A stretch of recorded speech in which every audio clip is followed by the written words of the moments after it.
남편이 해외 지사로 발령받고 떠난 날. 나는 조금 슬펐지만 솔직히 말하면 안도감도 있었다. 결혼하고 처음으로 혼자 살아보는 시간이었고 뭔가 스스로 해낼 수 있을 것 같은 착각이 들었다. 남편은 1년이면 금방이라고 했고 아이도 없고 우리 가게도 내가 책임지고 있으니까.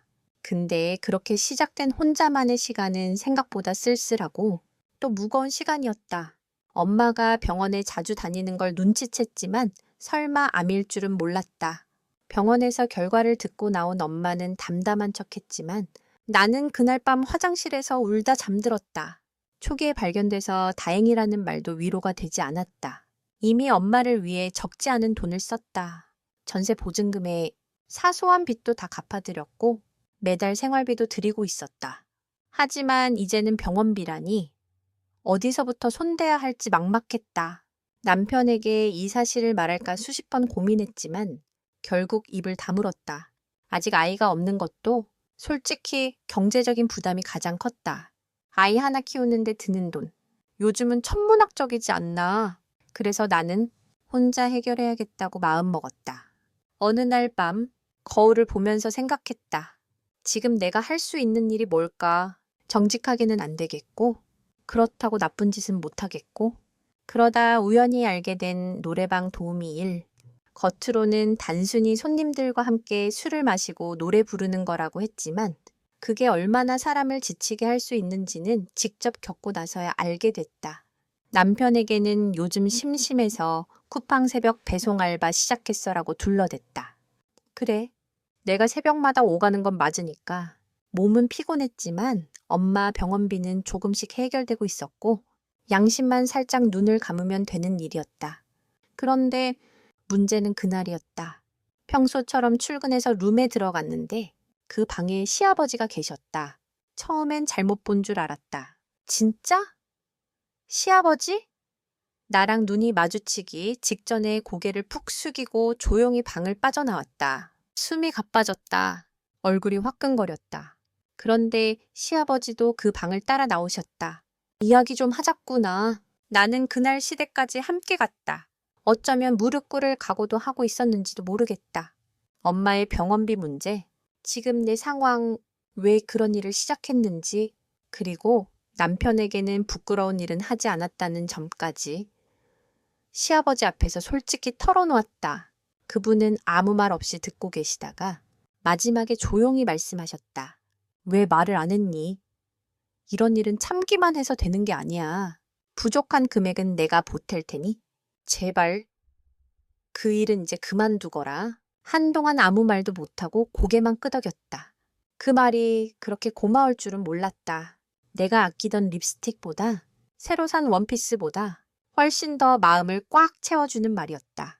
그날 이후로 노래방 도우미 일은 그만뒀고 본격적으로 가게 일에만 전념하기 시작했다.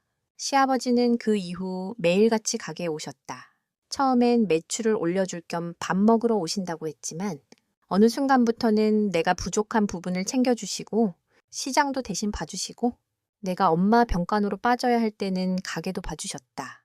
젊은 나도 힘든 가게 일을 시아버지가 도와주신다는 게 참 감사했고 또 죄송했다. 그래서 쉬는 날에 백숙을 해드리러 시댁을 찾았는데 뜰 앞에서 잡초를 뽑고 계셨다. 가게까지 대중교통으로 1시간이 넘는 거리인데 그걸 매일 오가시는 시아버지 모습에 마음이 저릿했다. 나는 조심스럽게 말씀드렸다. 아버님, 이제 저희 집에서 같이 지내시는 건 어때요? 당장 거절하셨지만 결국 며느리가 혼자 있으면 무섭다는 엉뚱한 핑계를 들어가며 설득했고 아버님은 결국 고개를 끄덕이셨다. 지금 생각해보면 그게 시작이었다. 같이 살게 된 첫날 아버님은 나에게 작은 방을 내주셨고 자신은 거실에서 주무시겠다고 하셨다. 남편 없는 집에 남자가 방 차지하는 건 좀 그렇지 않니? 그 말에 웃음이 나왔지만 속으론 이상하게 안심이 됐다. 아버님은 늘 조심스러웠고 거리감을 지키려 애쓰셨다.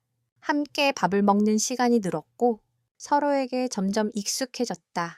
너는 된장찌개에 꼭 애호박을 넣더라.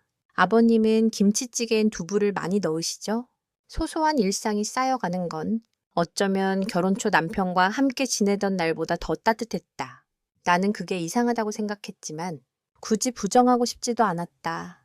그러던 어느 날 밤이었다. 엄마 병간호로 며칠 동안 집을 비우고 돌아온 날, 피곤한 몸을 이끌고 샤워를 하고 나왔는데 문틈 사이로 불빛이 새어 나왔다. 아버님, 아직 안 주무셨어요? 네. 그냥 TV 좀 보고 있었어요. 아버님은 거실 바닥에 이불을 깔고 앉아 계셨고 손에는 작은 소주잔이 들려 있었다. 나도 모르게 한 잔 괜찮지? 나는 고개를 끄덕였고 아버님 옆에 조심스레 앉았다. 우리 둘 사이엔 한참 동안 말이 없었다. TV에서는 예능 프로가 웃기게 돌아가고 있었지만 이상하게 마음은 복잡했다. 너 힘들지? 조금요. 네가 그날 그런 이야기 해줘서 미안하고 고맙고 또 많이 미안했어. 나는 대답 대신 고개를 끄덕였다. 그때 아버님이 내 손등을 살며시 감쌌다. 깜짝 놀랐지만 손을 뿌리치진 않았다. 그날 이후로 계속 생각했어. 내가 널 너무 방치한 건 아닌가. 네가 가족이라는 걸 너무 늦게 깨달은 건 아닌가. 그 말에 왠지 모르게 눈물이 났다. 그날 이후로 우리는 조금씩 아주 조금씩 변해갔다. 눈빛이 달라지고 말투가 부드러워지고 서로를 배려하는 방식이 더 섬세해졌다. 누구도 말로 꺼내진 않았지만 그 감정이 무엇인지는 둘 다 알고 있었다. 어느 밤 작은 사건이 있었다. 내가 야근하고 돌아온 날 문이 잠겨 있지 않았다. 아버님? 방 안에는 불이 꺼져 있었지만 아버님이 깨어 계셨다. 기다렸어요. 짧은 한마디였다. 그리고 그 밤 우리는 아무 말 없이 서로를 안았다. 내가 처음으로 누군가에게 기대고 싶은 마음이 들었던 밤이었다. 어쩌면 죄책감보다 앞섰던 건 외로움이었다. 아침이 되자 아버님은 여전히 조심스러웠다. 어젯밤 일은 네가 원하지 않았다면 미안하다. 하지만 나는 고개를 저었다. 아니에요. 저 후회하지 않아요. 그 말에 아버님의 눈가가 붉어졌고 나는 그 순간 그가 남편의 아버지가 아니라 한 사람으로 보이기 시작했다. 그날 이후 우리는 서로를 피하지 않았다. 하지만 누구에게도 말할 수 없었다. 그건 세상 어디에도 존재해선 안 되는 감정이었으니까. 그런데도 매일 아침 함께 밥을 먹고 저녁이면 같은 집에 불을 켜는 일상이 너무도 익숙해져 버렸다. 남편에게는 여전히 아버님이 가게 도와주시고 계셔라는 말로 모든 걸 포장했지만 점점 마음은 복잡해졌다. 이건 사랑일까? 아니면 외로움의 끝자락일까? 그 사이 어머니의 병은 호전되었고 나는 조금씩 현실로 돌아오고 있었다.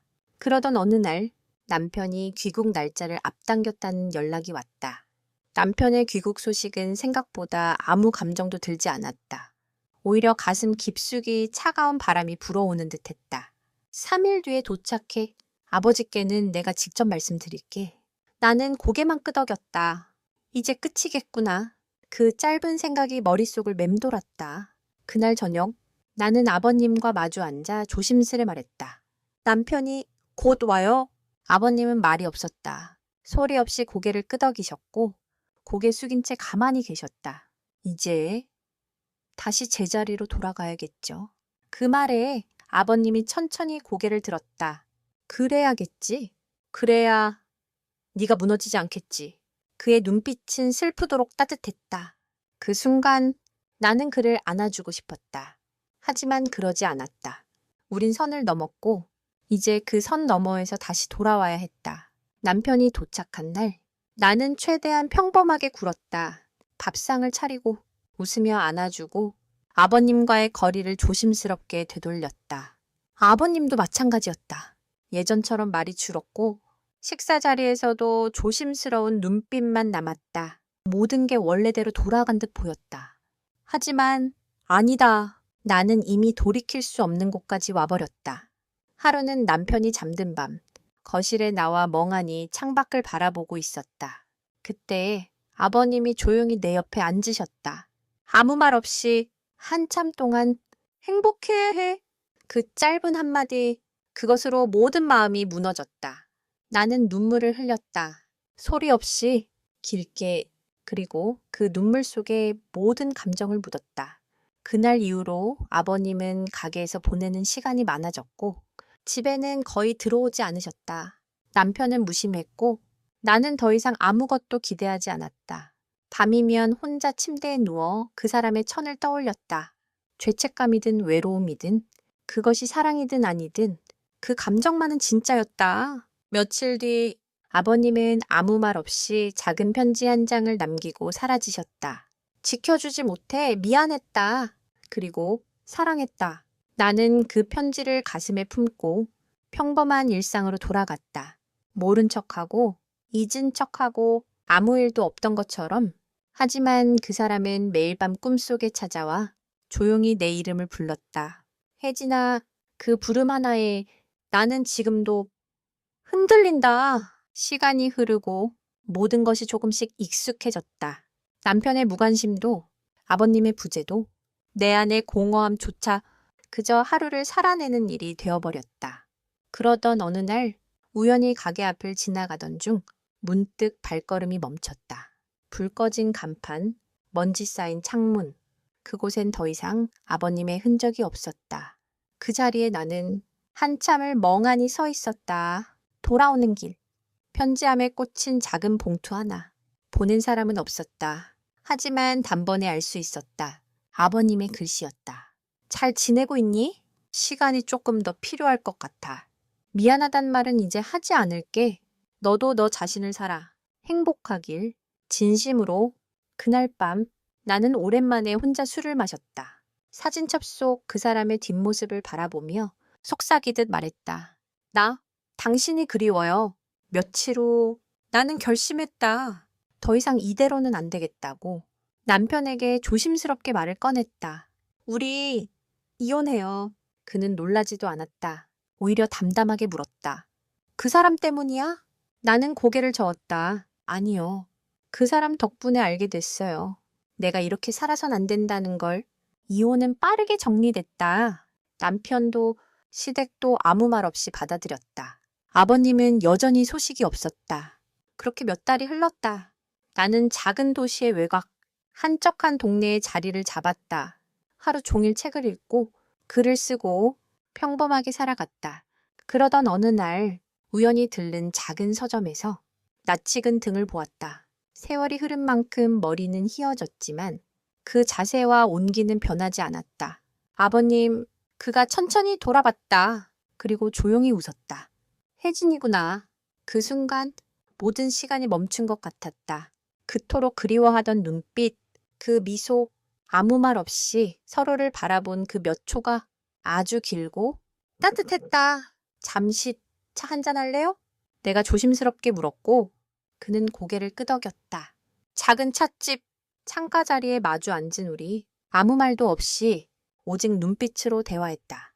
그리고 처음처럼 하지만 이번엔 더 천천히 더 솔직하게 우린 다시 서로에게 스며들기 시작했다. 그날 이후 우리는 가끔씩 만났다. 아무 약속도 구속도 없이 그저 서로가 원할 때 조용히 곁에 머무는 사이였다. 나는 그가 말없이 건네는 따뜻한 차 한 잔에 위로받았고 그는 내가 써내려간 조용한 일기들 속에서 자신을 되찾았다.